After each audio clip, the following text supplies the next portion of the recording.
The universe whose image shone through the canopy was already over. So many of those stars were already dead. No matter how far you flew or how fast, you could never truly reach them. Hello and welcome to Liam's Lyceum. I'm your host Liam, aka Hemvar, and today I'll be doing a spoiler-free review of Christopher Ruocchio's The Dregs of Empire.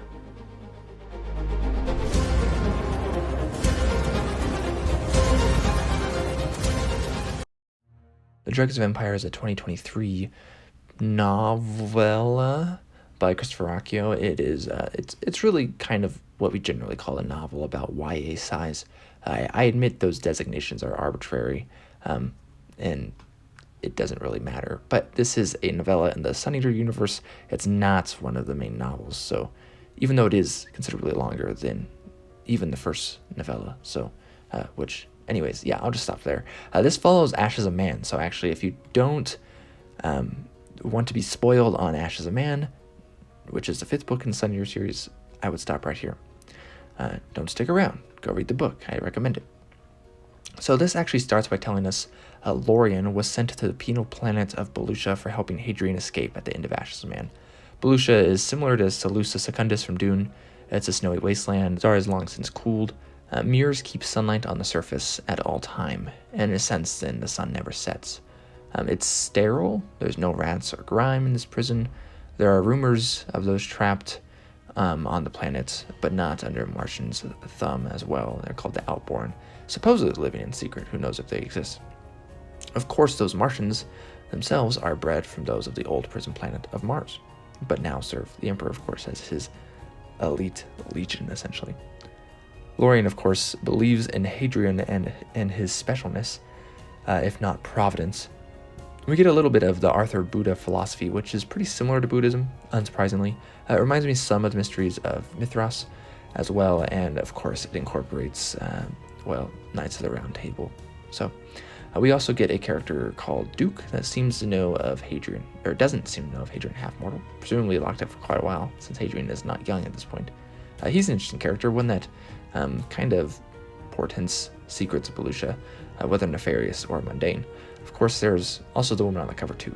I'm not going to tell you much about her, but she's a good one. We knew the terms mutant and intis, of course, and cacogen have been used before, and we get a decent amount of that since this is a Lorian novella. Cacogen has not actually been used much in the series, if I'm remembering correctly, but it does get used a little bit more here.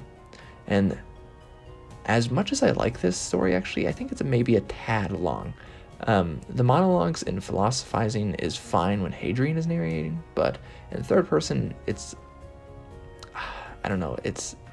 needed to a lesser extent, I think, in my opinion. This is mostly anointing because it bloats the book some, including to where I can kind of lose a picture of what's going on in the physical world, because Lorian is thinking about other things while doing this, whatever it is, right? So that's Christopher's style, though, and I get it. He's still an outstanding writer. In fact, I was impressed a handful of times of how he kept the pace going swiftly. And who am I kidding? Sun Eater fans will love every word. I'm just trying to be a little unbiased here if I can. Overall, though, I still really enjoyed it. That's just my opinion, if I were to have like one critique, essentially. But there's a John Carter of Mars reference here, which is awesome. And there's a vibe that I felt like very much was like a Sauron versus Saruman thing at one point. Lorian himself is, of course, cast down in many ways. He's living in hell when he was once a commander of the Imperial Red Company. He must, of course, remember that and not bemoan his fate, but rise above wretchedness. Is that possible? We shall see. We also get to see Lorian's perspective of Hadrian, similar to what we see of Crispin's of Hadrian's in The Lesser Devil. And we also get to see how Lorian is like and isn't like Hadrian. There's lots of structural similarities to Dune, in my opinion. Not sure that was on purpose anyways, and it's very different.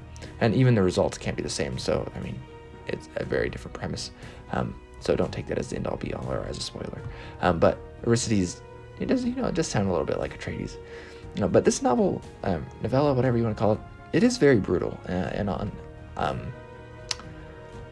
It comes off brutal in a personal manner, kind of like Kingdoms of Death or Ash as a Man. It's not nearly as hard-hitting, though. It's more on, like, Empire of Silence levels, I feel like. take that as you will. I don't think it's really like very, very low on the terms of how dark this one is. It depends on how invested you get into fantasy characters, I guess. But again, a very, very good read, has quotable passages as always, and I very much enjoyed it. And anyone who hasn't read it yet, which, most people at this point, are going to love it if you're at this point in the series. So get ready for a good ride, and we'll see how it ends.